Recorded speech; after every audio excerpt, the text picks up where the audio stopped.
think the whole idea about opening up that China has started 30 years ago was very important to really move the whole country, the whole economy to a new level. So that policy has been fruitful for China and for the world.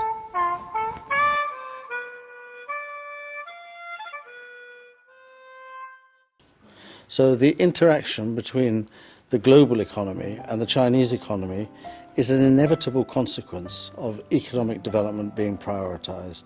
And for the first entry of foreign-funded companies into China in the 4 special economic zones that were created in the early 80s, primarily that was aimed at the overseas Chinese, primarily at Hong Kong businesses to move their production from Hong Kong into Guangdong and a couple of other places.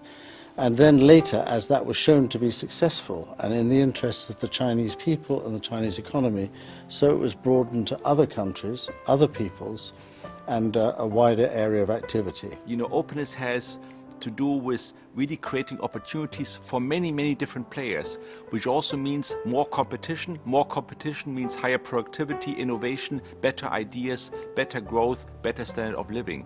And so I think the whole idea about opening up that China has started 30 years ago was very important to really move the whole country, the whole economy to a new level. Yes, I think we have seen, many Chinese companies really engaging internationally in Asia and around the globe. And I think, again, it's very important because it means the capabilities of the Chinese companies are brought to bear for the rest of the world, not just as a provider of cheap products, but also as investors, as companies who bring innovation. Well, I think the contribution of Mr. Deng Xiaoping is recognized world over.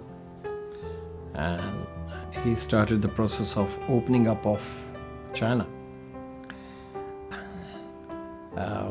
And China, since then, China has made great progress in innovation, technology, in mobilizing the people for national development. He had that vision that China, being such a big country, can make progress only when it interacts more with the outside world and explores opportunities rather than being a closed economy. So that policy has been fruitful for China and for the world. And anything that's ice-breaking, we're known as the icebreakers, anything that's ice-breaking always involves controversy, always involves people arguing about whether you should or you shouldn't take the risk. They did take the risk. They knew us, they knew we wouldn't try and fool them, make idiots of China or anything like that at all. And then began a big increase of foreign investment into China for development of the Chinese market. So it's an exercise that results from a decision to prioritize economic development.